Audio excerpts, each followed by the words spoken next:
बिस्मिल्लाहिर्रहमानिर्रहीम। अस्सलाम वालेकुम।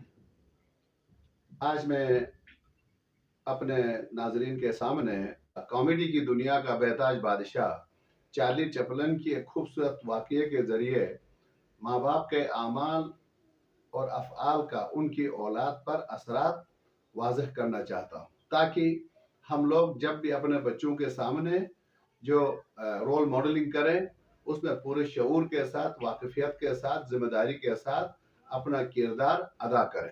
चार्ली चैपलिन के बारे में कहते हैं कि एक दफ़ा चार्ली चैपलिन छोटे थे, वो अपने बाप के साथ सर्कस देखने गए। अब वो सर्कस की टिकट लेने के लिए चार्ली चैपलिन उसके बाप कतार में खड़े थे।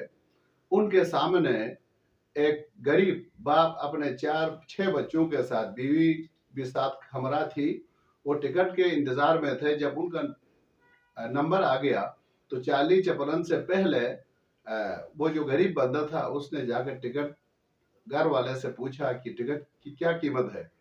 अब उसने जब कीमत बता दिया तो उस गरीब का चेहरा जर्द हो गया और वो अपनी बीवी के कान में कुछ बोलने लगा।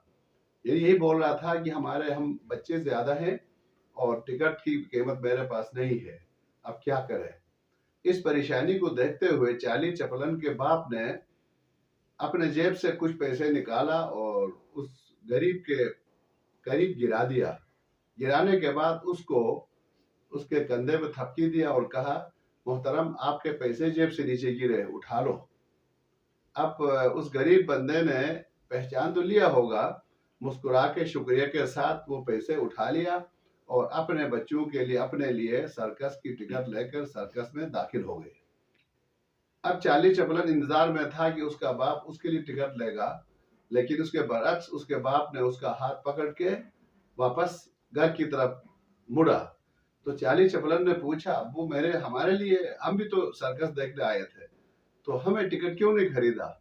तो उसके बाप ने कहा, बेटा मेरे पास भी उतने ही पैसे थे, लेकिन वो बच्चे उम्र में आपसे छोटे थे, उनमें गुर्बत ज्यादा थी, उनका शौक ज्यादा था, इसलिए मैंने सोचा इस दफा उनका शौक पूरा हो, अगली दफा मैं और आप अपना शौक पूरा करेंगे। तो चार्ली चैपलिन कहते हैं कि इस वाकये के बाद मेरे दिल में मेरे बाप के लिए भी अजमत और मोहब्बत बढ़ गई और गरीबों की मदद कैसे करनी है, उनको एहसास दिलाए बगैर, उनकी इज्जत नफ्स को मजरूह किए बगैर उनकी कैसे मदद करनी है, वो जज्बा मेरे बाप की इस रोल मॉडलिंग से, इस किरदार से वाज़ेह हो गया। तो देखें, उनका चार्ली चैपलिन का कोई आखिरत पर कोई ईमान भी नहीं था, वो जन्नत का वो दावेदार भी नहीं है, लेकिन इस चंद रोज़ा जिंदगी के अंदर भी सुकून और खुशी के लिए उसने एक गरीब की खिदमत करके खुशी और सुकून हासिल किया। तो विल ड्यूरेंट भी माँ बाप के अमाल का औलाद पर गहरे असरात के बारे में काफी मुतालिया के बाद फरमाते हैं कि बेहतरीन घर, बेहतरीन स्कूल और बेहतरीन माशरा वो है जिसमें हुक्म चलाने की बजाय वालिदैन रोल मॉडलिंग करें, कि उनको मालूम हो, वालिदैन को मालूम हो कि किस तरह हुक्म चलाए बगैर, डिक्टेट किए बगैर, आजादी राय के साथ, आजादाना रविश के साथ बच्चे को आगे बढ़ाया जाए, उसकी अखलाकी तरबियत की जाए। अक्सर हम इसमें नाकाम भी होते हैं। इसकी वजह यही है कि वालिदैन जो हिदायत बच्चों को देते हैं खुद उन पर अमल नहीं करते हैं। तो लिहाजा हमें जो बच्चों को कह रहे हैं वो खुद अमल करके फिर बच्चों को बताएंगे तो इंशाल्लाह बच्चे हमारी बात को मेनोअन अमल करेंगे। अक्सर आप देखते हैं कि हम खुद बयान रवि का ख्याल नहीं रखते हैं, बच्चों को कहते हैं फजूल खर्ची न करो।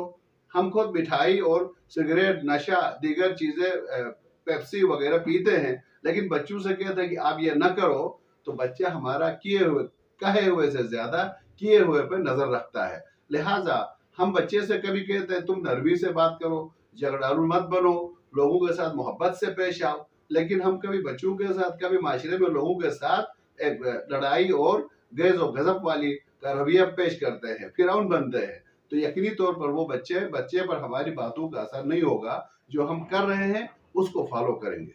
तो प्यारे दोस्तों, इस्लाम वालिदैन की बेरा रवी को अफराद और बच्चों की बेरा रवी का बुनियादी सबब करार देता है। रसूल अकरम सल्लल्लाहु अलैहि वसल्लम फरमाते हैं कि इस दुनिया में हर बच्चा जब पैदा होता है तो पाक तीनत, तौहीद परस्त और मुसलमान पैदा होता है, लेकिन उनके वालिदैन उनके सरपरस्त होते हैं जो अपने बुरे रवैयों और बदकिरदारी की वजह से मारिफत न होने की वजह से उनको माशरे के बेकार और बदकार अफराद की शक्ल में मुशरिकों की शक्ल में कन्वर्ट कर देते हैं। तो रसूल पाक सल्लल्लाहु अलैहि वसल्लम एक और जगह फरमाते हैं, अपनी औलाद की इज्जत करो और उन्हें सही अदब सिखाकर अल्लाह की रहमत और मगफिरत का हकदार ठहरो। तो मेरे प्यारे दोस्तों, आए हम अपने बच्चों की तरबियत करना हो तो रहमतुल आलमीन जो पूरी कायनात के लिए उसवा हसना का नमूना है, आपके सीरत पर, आपकी बताई बातों पर, अहादीस पर अमल करें। एक और जगह रसूल पाक सल्लल्लाहु अलैहि वसल्लम फरमाते हैं, अगर तुम अपने फर्जंद को अच्छी तरबियत दो और नेक आदाब सिखाओ तो हर रोज अपने माल और दौलत से कुछ हिस्सा अल्लाह की राह में खर्च करने के बराबर सवाब होगा। एक और जगह फरमाते हैं, जब कोई शख्स मर जाता है तो 3 चीजों के अलावा बाकी चीजों के बारे में उसके नामे अमाल बंद हो जाता है। उनमें से पहला ऐसा नेक काम जो उसने अपनी जिंदगी में अंजाम दिया हो और जिससे लोगों को हमेशा के लिए फायदा पहुंच रहा हो। मिसाल के तौर पर सदके जारिया के तौर पर किसी ने कोई दरख्त लगवाया, किसी ने कहीं पर कोई कुआं निकाल के लोगों को पानी फराहम किया है, किसी ने कोई इबादतगाह, कोई कम्युनिटी सेंटर बनाए हैं जहां से लोग इस्तेफादा करते हों। इसी तरह दूसरा काम, उसने कोई ऐसा इल्मी काम सरअंजाम दिया हो जिससे लोग मुस्तफीद हो रहे हैं। और तो इस तीसरा जो अहम काम जो उसने ऐसे सालेह फर्जंद को, तरबियत याफ्ता औलाद को माशरे में छोड़ के चला गया हो जो लोगों को फायदा पहुंचा रहा हो और इस्लाम की सरबुलंदी के लिए माशरा साजी में अपना किरदार अदा कर रहा हो। तो जब माँ बाप रोल मॉडलिंग के जरिए अपने बच्चों के सही तरबियत का फरीजा अंजाम दे दें तो यही तरबियत औलाद के जरिए उन्हें फायदा पहुंचाती है। और इस्लाम औलाद को मुखातिब करके माँ बाप के साथ नेकी करने की सिफारिश करता है। इमाम जाफर सादिक अलैहिस्सलाम फरमाते हैं, माँ बाप के साथ नेकी और एहसान करना खुदा शिनासी की दलील है, क्योंकि कोई और इबादत माँ बाप के एहतराम से बढ़कर अल्लाह ताला को खुश नहीं कर सकती। तो मेरे प्यारे दोस्तों, ये वालिदैन के हक में जो फजीलतें हैं, ये सिर्फ और सिर्फ उन वालिदैन के लिए हैं जो अपनी जिंदगी की जो असल टाइम है, क्वालिटी टाइम है, रिसोर्सेज है, बच्चे की तालीम और तरबियत पर खर्च करते हैं। न कि उन वालिदैन के लिए जो अपनी अयाशी के लिए बच्चों को छोड़कर अपनी जिंदगी को पुरअसुदा बनाने के लिए मुख्तलिफ किस्म के सरगर्म सोशल एक्टिविटीज में हिस्सा लेने के लिए या ड्रामे और फिल्में देखने के लिए बच्चे को कार की डगी में डालकर या किसी किंडरगार्टन के डे केयर सेंटर के हवाले करके वो पूरे दिन अगर बच्चे से रपोश रहे तो ऐसे लोगों को ये बशारत नहीं दी गई है। डे केयर सेंटर या किंडरगार्टन में बच्चों की बज़ाहिर जिंदगी बहुत खूबसूरत होती है, उनके लिबास साफ सुथरे और खूबसूरत होते हैं। अगरचे स्कूल की इमारत और कमरे हिफ्ज़ान सेहत के उसूलों के मुताबिक तामीर किए जाते हैं, पलंगों पर खूबसूरत चादरें बिछाई जाती हैं, बच्चों के लिए खाना सही मैयार पर तैयार किया जाता है, बच्चे कुछ वक्त के लिए खेलते भी हैं और मुनासिब वक्त में आराम भी करने का मौका मिलता है। मुख्तसरन बच्चों की जिस्मानी और दीगर ख्वाहिशात की तकमील जरूर होती है, लेकिन कुछ काम ताहम बच्चे के कुछ अहम जज्बात और एहसासात भी होते हैं जिनकी तस्कीन किसी बोर्डिंग स्कूल या किंडरगार्टन के इज्तिमाई माहौल में मुमकिन नहीं है। वो मखसूस प्यार और मोहब्बत जो बच्चे के दिल में मुसरत और शादमानी पैदा करता है वो किंडरगार्टन में नहीं बल्कि फकत माँ की आगोश और सीने की हरत में से ही मैसर आ सकता है। जो बच्चा 100 बच्चों के दरमियान गैर मुस्तकिल जिंदगी गुजारे वो उस इनफरादी शख्सियत और आज़ादी का अदराक नहीं कर सकता जो कि इंसान के अहम ऐलानात में से है। घर के माहौल में माँ बाप बच्चे की तमाम हरकत और सकनात मसलन हंसी और खेल में दिलचस्पी लेते हैं, वो उनको इनकरेज करते हैं, उनको सुनते हैं। इसी तरह बच्चे को इनफरादी तवज्जो हासिल होती है। जो बच्चे अपने घरों में रहकर तरबियत पाते हैं उनकी नशोनुमा, उनका कॉन्फिडेंस बोर्डिंग स्कूलों में या किंडरगार्टन के मुकाबले में ज्यादा बेहतर होती है। जिस बच्चे ने माँ बाप की आगोश से मेहर और मोहब्बत का सबक न सीखा हो और उसके रूहानी और समाजी जज्बात और एहसासात ने माँ के दामन में तक़वियत न पाई हो तो वो बड़ा होकर भी उससे मोहब्बत और नेक जज्बात की तवक्को नहीं कर सकता है। एडिसन फरमाते हैं, मुझे बचपन में ही मालूम हो गया था कि माँ कितनी अजीम नेमत है।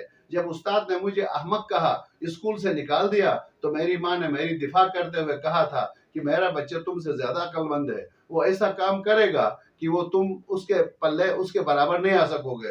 तो मेरी माँ का ये अकीदा था कि बहुत से लोग जो बलोगत की उम्र को पहुंचने के बाद बुरे हो जाते हैं, बदमाश हो जाते हैं, मुजरिम हो जाते हैं, गुनाहगार हो जाते हैं, اگر بچپن میں ان کی تعلیم و تربیت کی جانب والدین توجہ مبذول کریں تو وہ کبھی بھی معاشرے کے لیے بدکار یا بیکار افراد پیدا نہیں ہو سکتے ہیں۔ اللہ تعالیٰ سے دعا ہے کہ وہ ہم سب والدین کو، اساتذہ کو، جو بھی بچے کی تربیت سے مربوط ہے، اپنے اعمال کو، اپنے کردار کو ٹھیک کرتے ہوئے پراپر رول ماڈلنگ کے ذریعے بچوں کو معاشرے کے لیے مفید افراد کے طور پر پیدا کرنے کی، نشو و نما دینے کی، ڈیولپ کرنے کی توفیق دے۔ والسلام علیکم ورحمۃ اللہ وبرکاتہ۔